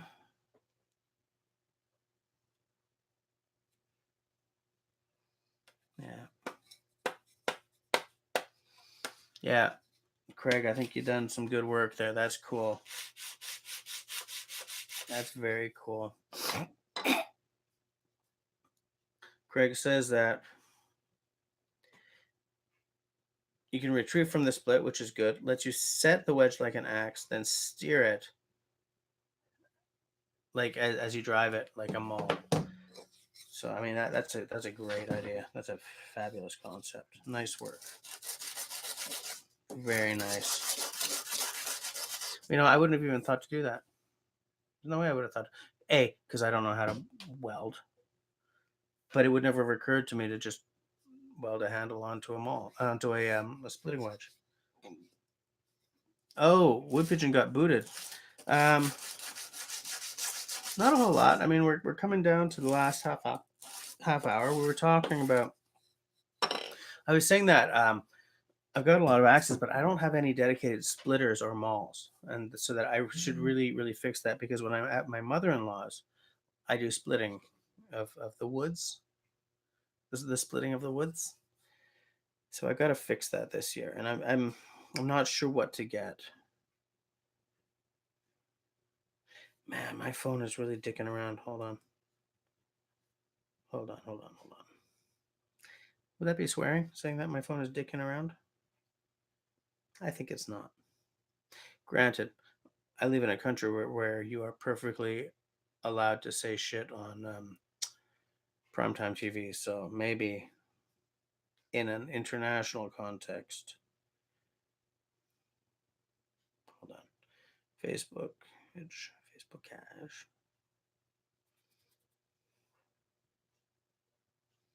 Ah, Trooper does make a cheap version of this. Interesting. That might be the way I would get into trying the concept out, because I'm not willing to spend 165 euros on one of those. Because 165 euros plus the government gouge and the shipping and the exchange, it's probably going to come out to pretty damn close to 250 or 300 bucks. No, I'm not drinking that beer. Hold on. Have you seen Sean James's splitter? I think he's got a chopper one, doesn't he? But he's got some really cool stuff. Toronto Blacksmith made him an axe that I'm dying to get. It's a bearded axe. But he also made him a really weird looking kind of quasi goosewing hewing axe that I'm not sure if I like, but seems to work really well. Yeah, I watch My Self Reliance all the time.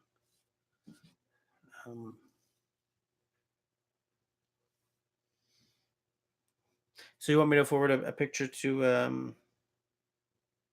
want me to forward this to Simone, the picture of this splitter? Wow, it's so much more affordable.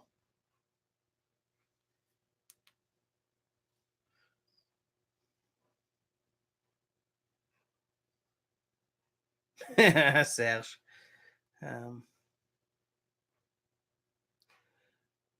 Wood pigeon. Have you seen the Sean James splitter? Yeah, Simone. I think his splitter is the chopper one. I think. I think. Well, I know he has a chopper one. I don't know if that's the one that wood pigeon is talking about.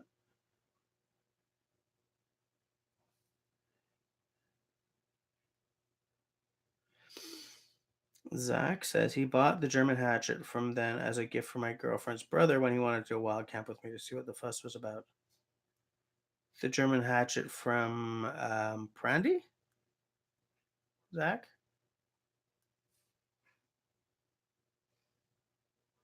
Are you talking about Brandy?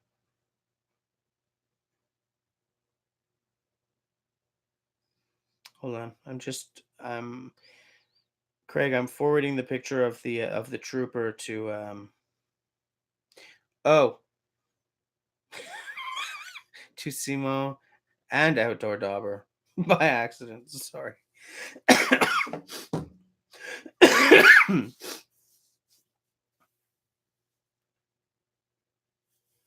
Yeah. Yeah, you're probably right, Craig. I mean, I'll go and take a look. I haven't seen them around here, but I'll go and take a look because at that kind of price, I can at least try it out and do a video on it, right? You know? Anything I can make a video of is oh guys, so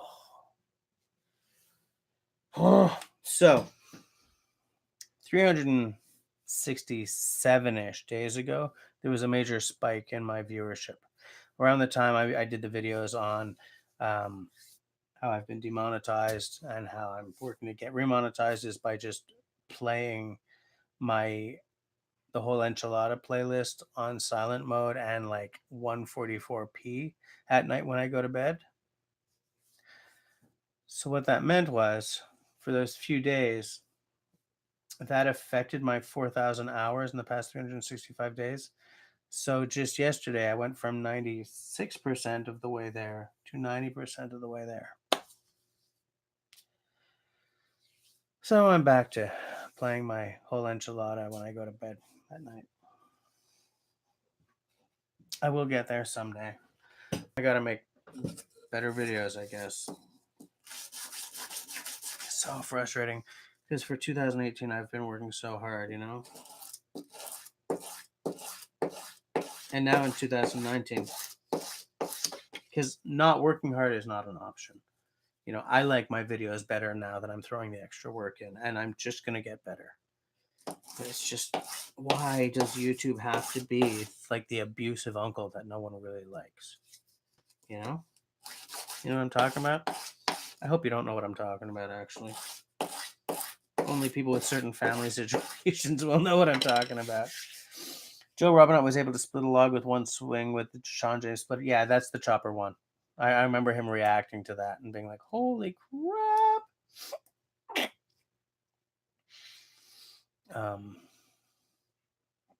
He's someone in the AJ's group, not in the wild. Yeah, I'm going to see if I can find one in the wild. If it's at Lowe's, I'm out of luck. But if I can, if one's at like Rona or Home Depot, then I'll maybe I can do it. Because I've seen Trooper at like Canadian Tire and at I think Rona, I think Home Depot. Like, so it's not, you know. Yeah, quiet. They might hear me. Fucking YouTube. Gosh darn YouTube. Darn burn them. Darn burn them. You know what I'm saying? Darn burn them good.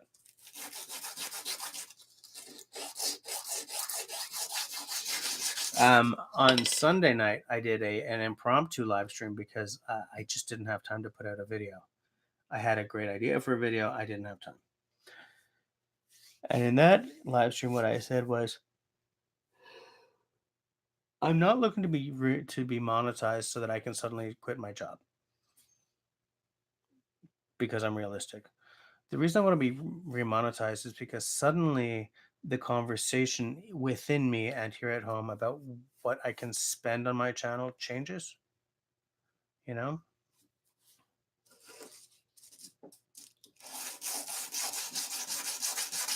Because it recasts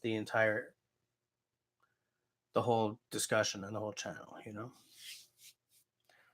So they're at Lowe's. It's too bad.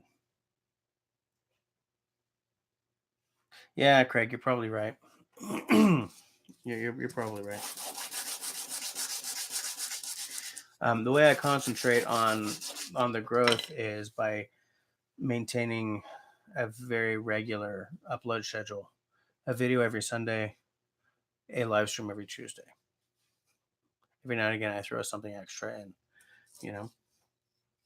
But aside from that, I just do I just do the videos that interest me. I've got a cool idea that I'm going to do later in the season about these buck saws. These guys here. Well, this guy here. And my my Boreal 21. Looking forward to getting that out there. I'm looking forward to the weather warming up to the point where I can just walk into the forest and not be like stressed about getting the fire built right away so that my fingers can get the feeling back in them.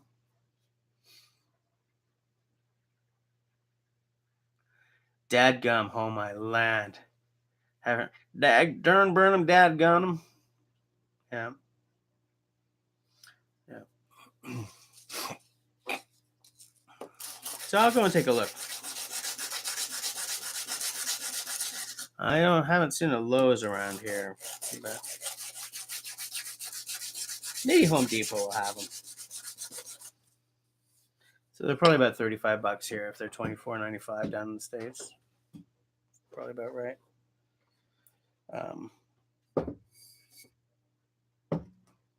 One more tiny scotch.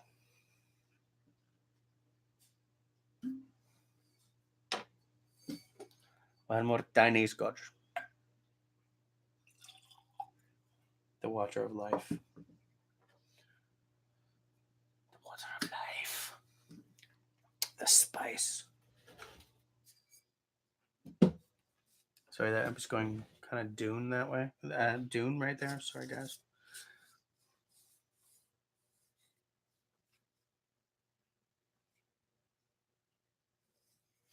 I got into spoon carving because it was a Bushcraft 101 skill, in my opinion, when I got started. It looked like everyone who was bushcrafting was carving a spoon.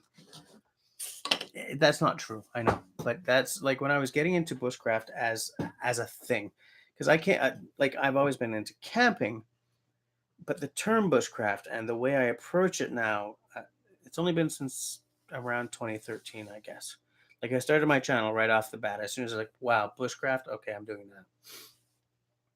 that. And so I started spoon carving because it seemed like it was something that you did as a bushcrafter. The very first YouTube bushcrafter who I followed, who I discovered, in fact, was Bushcraft Bartons, and he did a video on carving a spoon. And I was like, what? And I just watched more spoon carving videos.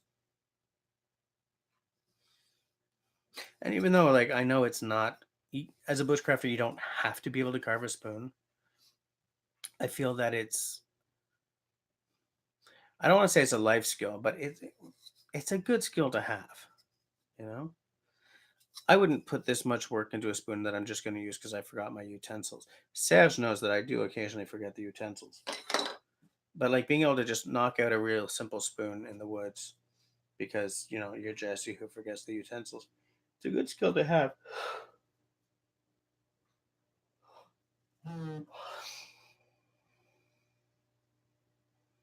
Oh, Eric just sent me something. He's not, by the way, on the live stream tonight.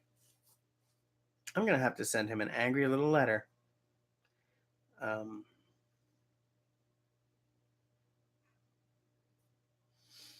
where move to big screen? Does that mean you? Oh, Wood Pigeon. Do you have like a smart TV? I would love a smart TV. Our TV is like 18 years old. Where was I? Yeah. Um, but once you make one really good spoon, you kind of want to make another one. And the thing about spoon carving is the pinnacle are spoons that you don't sand. Your tools are sharp enough that like all the faceting is perfect. Like my faceting is not perfect because I can't get my spoon knives sharp enough. You know, but and the people who buy my spoons don't want an unsanded spoon because to them, I mean, they're not steeped in the lore of spoon carving. I think I'm quoting myself here.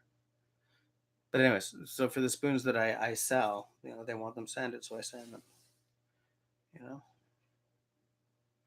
Yeah, actually, what Craig just said is bang on. If you can carve a spoon, you can do anything in the woods. You can build a shelter. You can carve um, a tent peg. This is the culmination of the woods skills in terms of cutting and carving and stuff.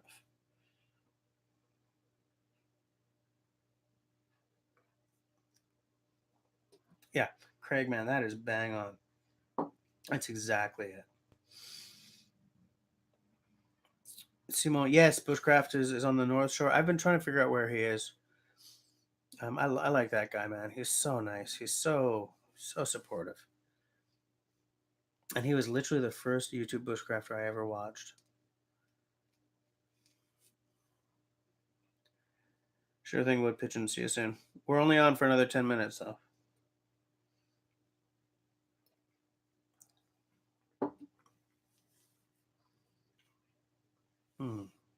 It's funny, eh? Like I look forward to these live streams. Like when I originally started them, it was a way of getting 2 videos up without having to come up with something to do, shoot a whole video, and then edit a whole video. But like the second one, and I was like, this is fun. So I wish I could have time to do a couple of live streams. I mean, I technically could, but I have one night to myself, not including this. You know.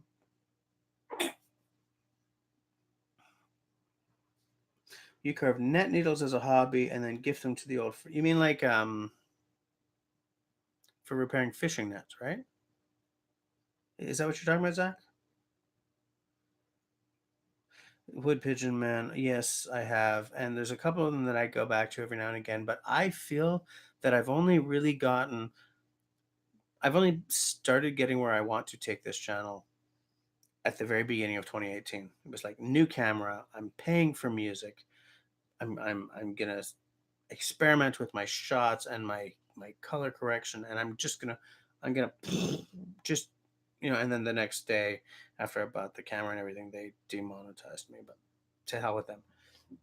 But I feel that 2018 and now 2019 are the videos that are more indicative of where I am and where I want to be. Before that, there are some videos that I really liked, like the camping videos with my girls, well, with my wife and kid, stuff like that. I really liked. So a lot of the hiking videos I really liked, but a lot of my workshoppy videos, I kind of wish I could redo. I did a video on draw knives, and I can't watch it. You know, I did a video, even the video I did on my Boreal 21, because it was so windy. I have a hard time watching it now because the wind was so well. And then it's funny because at one point there was no wind, but there was a guy on a motorboat going really slowly, and it sounded like one of those boats that had a car engine in it.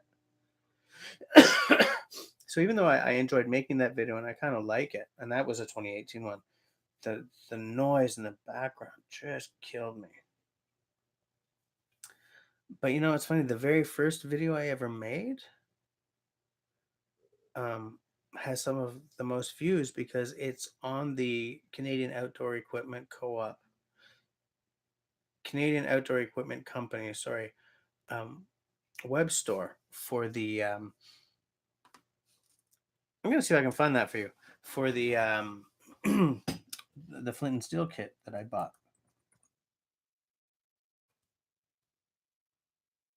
Equip Company. I'm tired, guys. Holy crap!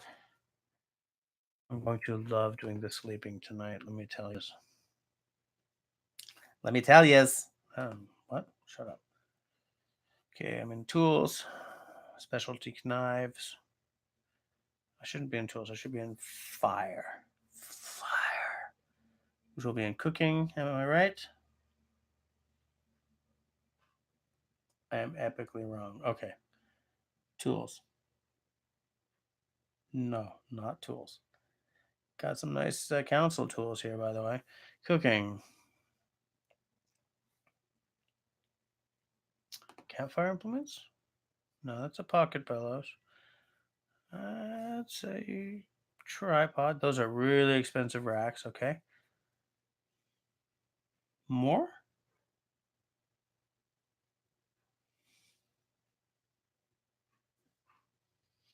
Let's go on that. Where's the fire?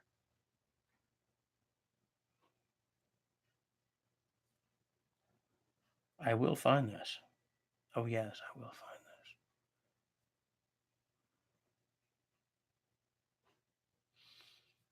I'm just going to look for fire. That is be fire, firebox, fire piston. When I hit 3,000, I've got a fire piston to give away. When I hit 3,000 of the subs, the subjugation lasers. Fire, flint and steel. Why don't I just look for flint and steel? I'm wasting you guys' time.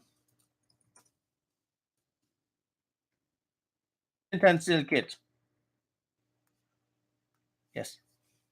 So this has episode 1 of my videos. And Christopher Binder. Hi. I don't think I've met you so far. You're just in time for, well, no, we still got 4 minutes. Let me see. So yeah, that's my first video is on that page. I mean, it's also on the YouTubes, but I mean, I knew nothing. I was uncomfortable as hell in front of a camera because I went to school to make movies, right? I have a communications degree and I specialized in film production, but that was behind the camera. And it was long enough ago that, cutting and splicing was done with a razor blade and scotch tape. So I essentially, when I started that video, when I started that episode of my channel, I was learning next generation digital filmmaking as I went, editing and shooting on an SL, like one of these guys, the Shice, shooting on something like this instead of like a Rolleiflex or something, you know.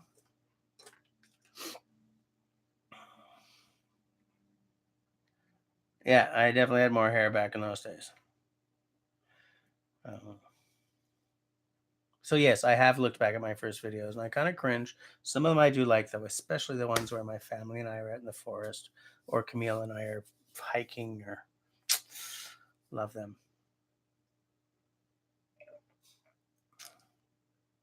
Scotch. Simone, especially we aren't taking care of you. Ha ha ha. Should do a response video of my first video. That would be funny. I think everyone should do a response video of my first video. Your first was on Dandelion Coffee, really? L2's connection is. Oh, he's back now, though. You know, funny, Wood Pigeon, the very first video I ever made was actually a video of me start again. Was of me shaving with an axe. I think I did finally put it up on my channel just a few years ago, sort of because I noticed that it was like specifically to the day, the whatever 7th anniversary or 5th or 3rd anniversary of me having a video camera, you know, or something like that.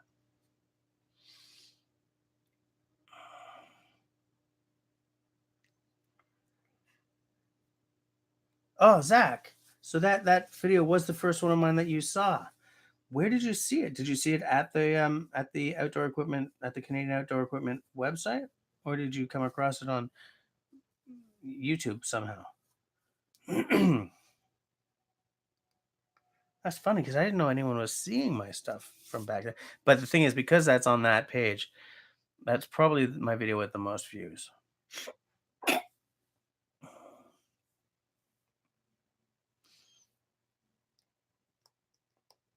So, Wood Pigeon, what was that very first video that you ever made on? Zach Fudge. See, he doesn't even care what you wrote. Hey, come on, Simone. Come on now.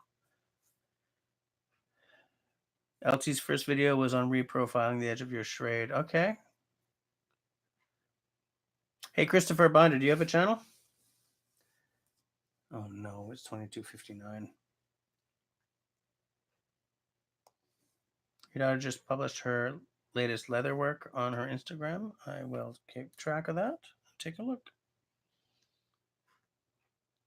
Yeah. Wood Pigeon, you went into the woods, made a fire, had a coffee and a pipe. Nice. Yeah, man, put it out. You know, what you can do is start with like a talking head. Hey, guys, this was my first video. Tell me what you think. Edit it and put it out. Absolutely. Oh, okay. It's 11 o'clock. All right. So, everybody, thanks for coming and hanging out with me. I will hopefully see all of you next week. Especially Christopher Binder. I hope to see you again next week so that we can hear a lot more from you than we did this time. And I'm going to ring the bell. So, have a good week, you guys, and see you next week. That's a good axe head. I will now find the window so that I can close everything down.